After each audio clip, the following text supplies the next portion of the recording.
Guess I'll start. You posted the letter from the students of FSU yesterday on the website saying that they wanted a chance to talk in the whole deal. Frank Brogan responded today. He said that he reminded them, he said digital domain was one of the worst economic failures in state history, and that it wasn't right to put students in that risk for uncertainty, not knowing what would come next. And what's your response to that? Well, yeah, we saw this when we went up to Orlando to talk to the Board of Governors. They keep conflating the state deal of $20 million with what's going on in West Palm Beach. And they're two totally different situations. The state gave digital domain $20 million. We entered into an agreement that would give digital domain money based on their deliverables. They had to meet certain benchmarks before we gave them money. As a consequence, the only benchmark that was ever met was the one of developing the FSU curriculum, the digital media curriculum. We gave them the money. We did not give them any more money. We got our land back. They lost $20 million. We paid $2 million for a deliverable. We didn't lose money. We got something in return. And they keep putting it together, and it's not together. The other thing is, and I was thinking about this today as I was reading his response. Okay, so the state made a mistake, gave digital domain $20 million. By the Board of Governors saying to us, or saying to FSU that you have to leave West Palm Beach, they are making the $2 million that we put in there worthless. If FSU stayed here, if the digital media program stayed here, that $2 million would be an excellent investment. The fact that they're pulling that out is ignoring what we've already invested in. And that's how I feel about it. But weren't they saying though that it's putting students at risk because the future's uncertain? You don't know who's going to come down here. You don't know what the future holds. Another company similar to digital domain could come in and something. The students are very happy, as you saw from their letter. They like their program. We are very optimistic that there will be multiple digital media companies in West Palm Beach if FSU stays. And we're going to continue to pursue those media companies even if FSU doesn't stay. But they will have the opportunity to interact with digital media companies.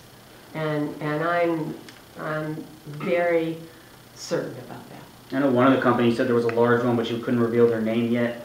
Wouldn't it have been good to be able to say their name in front of the board to say, look, this is do or die time. These are the people that are ready to come.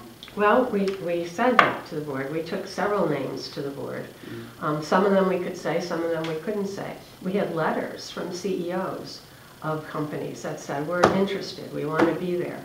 Nothing was signed on the dotted line because there's a lot of negotiations that need to take place, but we had multiple people talking to members of the Board of Governors. So we've had a lot of interest. I myself have talked to several CEOs about coming, and I'm confident that there would be that component here for those students. If somebody asks you what went wrong along the way, is there a single answer? On our part, I'm not sure anything went wrong on the part of West Palm Beach. I think we did what we needed to do, and we brokered an excellent deal. It would have been easier if digital domain didn't go bankrupt, but I have no control over that. We have no control over that. I think, once they did go bankrupt, the response we got from other industry partners was huge. And in the long run, if we were allowed to continue this, I think it would have been a much better and richer program without digital domain, because there would be multiple industry partners in multiple industries, not just the film industry. We've got the medical industry, we've got the defense industry, we've got the aerospace industry. So I think in the long run, it would have been a much richer experience and program with these multiple industries. I'm wondering, given the emphasis Governor Scott has placed on growing businesses across the state, have you heard from him or his office, and can he have a say in this and maybe change some minds in Tallahassee? We're trying. You know, we've been trying to reach the governor, and we have a phone conversation scheduled with one of his aides. We're going to continue to try and reach the governor on this. You said before you either want the $2 million back or you want the curriculum. How do you, when you say you want the curriculum, does that mean FSU would have to give you the curriculum? You'd have to develop a new one? How would that work? I'm not sure how that would work, but you know, we pay for something, and either if we don't get that something, we want our money back. Were you able to find out since last week how much of the money's been spent, where it's been spent? No. I've been a little busy. What's sort of a timetable for resolution? Well, on February 21st, the Board of Governors is having their whole meeting. The subcommittee will be reporting back to the entire Board of Governors. At that point, they'll make the decision. And they've asked FSU to develop a transition plan. So I think that it'll be a while, because the transition, the students who are here have the right to finish their program here. So that would be, you know, 3 years out by the time they graduate. Because there's another class in Tallahassee, the freshman class, that comes here as a sophomore class. Would they still come here? Well, I believe, and I think this is probably open for interpretation, but from my understanding is that there's a requirement with with SACS, which is the Southern Accrediting Agency, that once you start a program in a place, you have to finish it. The university has to provide for you to finish it. So in order to comply with that, I believe that would mean the students would stay here another 3 years. So if it is 3 years, that would, in theory, maybe open the door to other resolutions to this? Of course, yeah. But that has yet to be determined, whether it means just you have to provide the program, or you have to provide the program in the same geographic area. I think that's open for interpretation, so please don't take that as a be-all and an end-all. I think there's a lot of discussion on whether or not it means, you know, you have to do it here, or you could do it in Tallahassee. Is there any thought at this point about partnering with FAU? I mean, it's a university, a major university right here in Palm Beach County. We're looking at every opportunity. Have you been talking at all with FAU people? We're looking at everything. So. When you said defense and medical and all these other people, are these, without naming names, are these some of the industries that are interested? Yes, absolutely. Were they without FSU? No.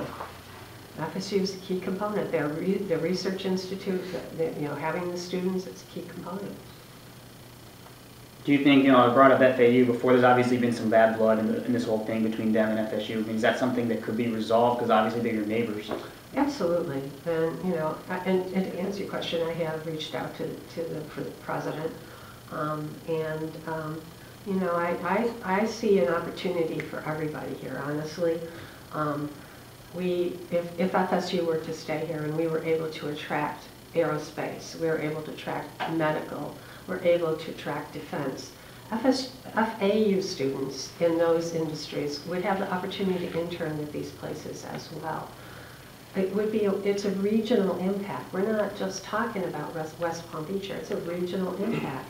They've got a great, you know, medical school starting up there. They've got engineering. You know, they have healthcare. They have a wonderful nursing school that's you know, one of the best around. Those people could have the opportunity to be a part of this as well. So yeah, we see it as a regional opportunity. You're so passionate about this. That being said, how frustrating is it for you? It's really frustrating because it's so to ignore the possibilities here and to say that it's based on, you know, the whole deal was that we're doing what we think is best for students. And, you know, that's just a red herring. I don't believe that for a minute. And the students don't believe that. Have you had subsequent conversations with any of the board members since last week? No. The other thing that sort of got missed in aftermath of the meetings on Friday. These are the closing remarks from the chair of the subcommittee. He walked in with these remarks. He didn't write them after hearing what I had to say or hearing what FSU had to say. He walked in with these. So, and the last statement says, you know, FSU needs to remove the uncertainty surrounding this program and move forward with a clear plan for transitioning it back to Tallahassee when students will have access to full resources. This was written before he heard any of us say anything. What do you think about that? It makes me feel like the fix was in. You know, it makes me feel like obviously we had no chance of persuading them otherwise. So this wouldn't have been a fair hearing as you see it? No, of course not. It wasn't a fair hearing. Is there any potential conflict of interest? Because Brogians obviously was involved with FAU. I don't know. You probably have to ask somebody who knows more about that kind of stuff than I do. Yeah, I know. So, you know, that's the kind of stuff that gets you really frustrated when this stuff happens. Any more FSU questions? I have one more, but we can come back to it when. No, you can go. Go ahead. Just gotta look something up first. No. Well, we can go back. Let me ask you this. I mean, I was going to ask you about your endorsement of Greg Weiss. Your public information officer said it's not appropriate to speak in here. But I was wondering, I mean, the endorsement says from the desk of Mayor Jerry Moyo. I mean, isn't that an endorsement to city? As mayor, you're endorsing It wasn't on city letterhead. So that's the difference, it's not? Not on city letterhead. Yeah. But do you think, I mean, using the title of mayor? I'm not going to talk about this here. If you want to talk, we could talk after, outside, off of the premises of City Hall. Okay. What else? It's been, what, almost a year since the Green Market expanded? Crowds seem to be enjoying it last year. How's it looking? It's great. A year We into had like this. 7,000 people every Saturday, something around that. 7,000 to 8,000 people every Saturday come to the Green Market. It's great. 92 vendors, more than we've ever had. What does it say about the interest and what it does for the downtown area? No, it's great. You know, all of the activities that we have downtown really bring people down here. Yeah. We have Clematis by night, tomorrow night. We did a special Valentine's Day thing, so you could reserve a table and you could get champagne and chocolate-covered cherries, and like for $10 or something. It was really cheap. And we've gotten like 50 responses already. We just put it out yesterday. I don't think we're going to have room for many more people. So, but you know, we're really trying to do some more unique things around Clematis by night. But then Friday is Friday Night Jazz. We always get a really nice turnout for that. Sunday is Sunday on at the Meyer. That's always got 1,000 people at least there. So, you know, it's great. People like to come down and enjoy themselves. Like to have fun here. The city commission's negotiating to get a water consultant. Is there any, I mean, is your utility staff at all offended with this process? They're not involved in hiring. The commission's saying we don't trust their judgment, so we want to hire a consultant. I mean, how do they feel about this whole thing? My utility staff is an excellent staff, and they have done a really wonderful job. Of course, they wish that the commission would trust them. And it's not just them. We had 5 other consultants help us put together this plan. It's approved. South Florida Water Management District loves it. The county gave us the thumbs up. Our water group likes it. You know, they approved it. You know, I have a little informal advisory water group. They like the plan. So the staff has a lot of people who are behind them saying, this is great, let's move forward. And so of course they're frustrated by that. So then why do you think the commission's doing it this way? I don't know. Have to ask them. So what do you think the next step is? They're going to have their consultant. What if their consultant says something completely opposite of what your staff wants? You know, I actually supported getting a consultant because I thought if we had a neutral party come in, we can move forward, bring some recommendations, we can move forward. And if they feel better hearing from somebody else, then that's okay, because it'll get us to move forward. And I have faith in what we've done to believe that any consultant who hopes to continue to be a successful consultant will see what we see. Because I'm certain that a lot of the things, recommendations that have come out of this plan are no-brainers. Absolute no-brainers. And I think any consultant worth their salt is going to see the same thing. Does the commission, though, I mean, they ultimately make the policy decision on how to move forward, right? Like if the consultant says we want to do the opposite of what the utility staff is recommending. They make the decision around the money. Mm-hmm.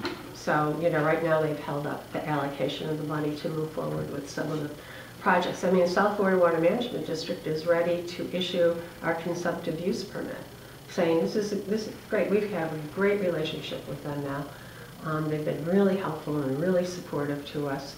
The county, who often will challenge our permit and our applications, wrote a great note. This is a great plan, innovative, creative. We support it. So, we've got the support out there to move forward with this. And that's why I believe that, any consultant's going to take a look at that and agree with it. Now they might come up with, if we have 5 ideas, they might come up with a 6th, and that's great. I'm okay with that. But so if they control the money and they want to go in an opposite direction, how do you fall into that? I mean, they like you said, they control the money. You're in charge of implementing policy. Yeah, they can't. They can only allocate money. They can't direct operations. So they allocated money to, let's say, Lake Point or one of those. Lake Point. Have you read the newspaper lately on Lake Point? Lake Point is in litigation with Martin County. There's a recent article about them, and Martin County's pretty much closed them down because of their permits. But if they chose to go with one of those, there's a few different proposals, and I'm saying your staff didn't want to. I'm not really sure. I'd have to consult my attorney on that. What else? We're good? Anything else on your end? Oh, do I want to talk about that thing we talked about earlier? Oh, yeah. Yeah, sure. At the commission meeting on Tuesday, because we don't have a Monday meeting because it's holiday, so it's Tuesday. At the commission meeting on Tuesday, we will be asking the commission to approve a settlement in the Curtis case. If you recall, Rick Curtis was a firefighter, an employee of the city who was terminated, and we have been in a lawsuit with him for the last 8 years, and we're really pleased that now we've come to a settlement with him that he has already signed, and we're just waiting for the commission to agree to it. It's a good settlement. He will be getting something a little around $200,000. He has dropped his claim to be reinstated as an employee and dropped all lawsuits and pending lawsuits. And we feel like this has been a really good situation for us, because we saw that we would probably be going another 8 years with a lot of high-priced lawsuits that would cost us well more than the $200,000. And, the concessions that he gave us, we felt were good. So. What about William McCray? Are you working towards a resolution with that one? I can't talk about that. Would you like to see, or you can't even say whether you'd like to see a resolution? Or? Of course I'd like to see a resolution. I always have wanted to see a resolution. I've been accused by some people that I promised to try and get it resolved and never did. But when I became mayor,